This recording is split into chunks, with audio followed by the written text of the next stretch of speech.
any other star. He just wants, as Kevin, he just wants to hoop. He just wants to play basketball. Chris Paul just wants to hoop. Yeah, he don't have to give you more than what he gave you last night. I got it. I was just going to get to that. So my X factor with this team is Chris just over the hill? You know, he has not been shooting the ball well, and he goes 1 for 8, and it didn't matter last night, but it will matter in other games. Yes. Right? Yeah, of course. I mean, if you did not skip, like I said, if you tell me DeAndre Ayton is going to give you 16 and 16 a night, and Kevin's going to give you more than 23. He'll give you somewhere right between 28 and 32 a night. Book's going to do what Book does. But, Skip, I just don't know if Chris Paul can shoot the ball as poorly as he does. He's going to need to be a little bit more efficient. And like you said, he's struggled this year shooting the basketball between struggling shooting and struggling being on the court. Yep. With injury, his age, he's aging in dog years, Skip. He looked bad quick. Yeah. He looks a little long in the tooth. Yes. He's always been sort of stoutly built, but he looks a touch heavy to me, like he's having a hard time getting around. Yet he still has high basketball IQ. Absolutely. And he got 11 assists last night because it's pretty easy to get 11 assists well, if you got with Book those and two AD, guys, right, at your fingertips. And what makes it so easy for KD, Skip, is that he doesn't need the ball to, like, dribble the ball just to get to his spot. Somebody can set a pick for him. He can come off a pin down. There's so many different ways that he can get his shot off without even actually having the basketball in his hands. A lot of guys need the basketball, Skip. Let me get to my spot. Okay, let me back you down over here. That's not what he needs. He can take one dribble, boom, ball's gone. It's usually 2 or 3 dribbles and he's up. Yeah. Yep. Oh, you see him block the ball. He blocked the shot on one end, Skip. He came down. They threw it to him on the 3, and just pulls up and rips it. Okay. DeAndre Ayton isn't up against high-level competition last night, but he gets 16 and 16. Yeah. That will work. If you can get 15, 16 rebounds a night, that will work because that's what he can do because he's 7 feet tall. And then I look at the rest of the team. They start Okogie, who's he's a good defender, high-level defender who can score. He was averaging 18.5 points coming into this game. He only had 4. Well, he just didn't get a lot of shots, and he didn't make a shot. He was 0 for 4. But the point is, I look down the bench. Torrey Craig and Damian Lee and Landale's pretty good, and Cam Payne is now back. T.J. Warren got added because he came over in the trade. Right. And remember, Terrence Ross came over as a buyout. Right, yes, and he's not healthy right now, but I've always liked him coming off the bench because he makes things happen. Skip, you do, like, in order to win, let's just say the guy, somebody's going to have to deal with Yoke. DeAndre Ayton's going to have to deal with Yoke. He's going to have to keep him quiet. And when I say quiet, he can't let him get 30 and 20 and 12 assists. Okay. He's going to have to keep him quiet. Okay, you play, let's just say for the sake of argument, you get Milwaukee coming out of the other side. You remember what Giannis did to DeAndre Ayton last time when they went head-to-head? They didn't build a wall like you suggested, and Chris Paul says, we might need to build a wall. And Monty says, no, we're going to let and the man went 50 and whatever in games. He got destroyed.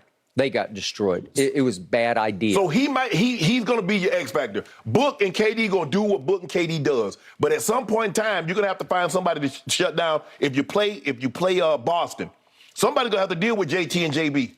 Somebody's going to have to deal, if you play Milwaukee, you're going to have to deal with Giannis. You're going to have to deal with Holiday and Middleton. If he can get his footing back, that's going to be formidable. You believe you like a Philly to come out of there. Well, somebody's going to have to deal with Joel Embiid if they come out of the East. Well, last night, nobody had to deal with him because he didn't play. And I don't know if it was a back-to-back situation because they play at Dallas tonight. Right. Okay. But again, they got the X factor. But I do like their team because they showed you what they can do without him. But it was the classic case of a home and home against Miami. They didn't take Miami seriously the other night. And now Miami didn't take them seriously. And you saw what got blown off at home. They got blown out. Yes. Okay. So I still love Philly. I respect Denver. All of a sudden, the Memphis Grizzlies are growing back on me because they're playing some supreme basketball right now on both ends because they will defend at a high level also. But the point is, there's only one Kevin Durant, and he's a Phoenix Sun. And Devin Booker, as you say, he's arrived as a I don't know if I can go superstar, but I can go star. Yes. I can go star. And so if you pair them, and you have the expertise and savvy and experience of Chris Paul, again, is it going to will he be a liability shooting the basketball? Because at some point he's going to get dared to shoot, and he's going to have to make some shots. Well, it was just 2 years ago he had the game of his life at what was then Staples Center and shot then my Clippers right out of the shot him right in the heart. Remember, I've never seen it. That was the best shooting night he's ever had. The first 2 games against Milwaukee, Skip, he played unbelievable basketball. And then the last 4 down the stretch, he didn't play too well. And in the last year, he did not play well. First 2 games, and then was hit and miss. And then against the Mavericks, he was just a no-show. He was a no-show. That was disastrous. So I give you all that, but I like the depth of this team. I'm a Monty Williams fan. All the pieces are now in place, and they love playing with each other, and that's the key. I don't think Kyrie and Luka love playing with each other, so that's a huge X factor in Dallas. Do I love Luka by himself and Kyrie by himself in vacuums? Yeah, I do, but they don't fit together. This is a perfect blend because, to your point, wherever he goes is a perfect blend. It's just who he is. I've never seen anything like it before. And Skip Monty said he told KD he didn't need him to lead, just needed to be himself. Well, that's music to KD's ears because all KD wants to do is hoop. Yep. He's made that abundantly clear. He's like, we got CP3, we have Book. Yep. Those guys, be KD. He's like, for real? Say no more, fam. Okay. Well, that's what he was when he got to Golden State. They were all set. The culture was made. It was there. Steph was the leader. Steve Kerr was kind of the co-leader of the team. But it was hard for him to be that, even though he did not want to particularly lead, be out front in Brooklyn. It's kind of hard when it's just you and Kyrie. See, when you got Steph, when you got Draymond, when you got Clay, and you got Steve Kerr, that's already been there. Now everybody arrived basically at the same time, Skip. Yep. KD and Kyrie arrived at the same time. Somebody has to lead. Well, Kyrie's really never been a leader himself. Yeah. So now you're asking someone that's never had to lead to try to be out front and lead, and you're asking a guy that doesn't want to be a leader. He's made it abundantly clear. Not to say that he can't, but that's not him. He wants to focus on other things like playing basketball. I'm not giving no pep talks. I'm not giving no speeches. I'm not jumping down somebody down their throat to do what they're supposed to do. Them grown men. He's made that clear. That's how he wants to be. I got it. Last point. End of last year, playoffs, first round, Brooklyn versus Boston. Speaking of no-shows, Kevin Durant got no-showed by Boston. He got taken completely out of 4 straight games.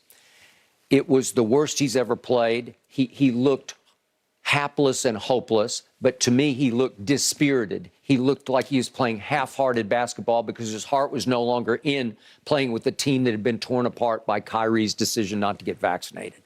Okay, so I chalked it up at that point to Kyrie. My blame went a little more on Kyrie than on Kevin. But I told you at that point, I no longer am going to call him the best player on the planet. And I haven't called him that one time since because he's got to re-earn that label. Well, this year, he was starting to do so in Brooklyn, and now we got to see. We got 19 fire test games left for the Phoenix Suns.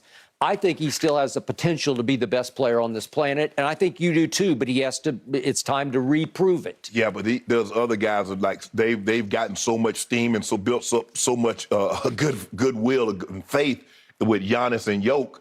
It's gonna be hard, Skip. It's hard because Giannis. You see Giannis last night. He's playing. He's Giannis again. I guess he's geared up and like, hey, man, let me go ahead and take this game to another level. And Jokic is Jokic. He's just, he's going to give you a triple-double. He's going to give you 25, 13, and 12 on a nightly basis. Yeah, and I agree with you. Both of those teams are completely stabilized and in place, and they're deep and potent. Yes. Okay, so I give you all that. Because Jamal Murray, now all of a sudden, he's starting to take his game to another level. He's back. And you see Holiday, he's starting to be more consistent. He's like, you know what, Middleton, you down. I'm going to be the number 2 for sure now.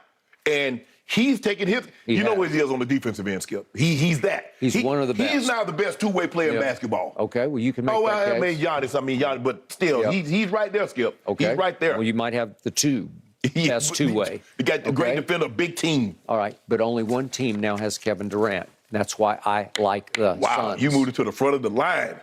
In the West, I am, for sure. Okay.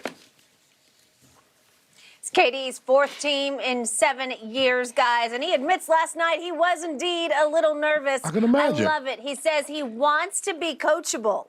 Who says that anymore in the NBA? It's fantastic, and I believe him. All right, coming up, gentlemen, we've got the latest from Ja Morant. Good question, Shannon. And then, hey, the NFL Combine well underway. Let's check in. That and a whole lot more coming up after the break.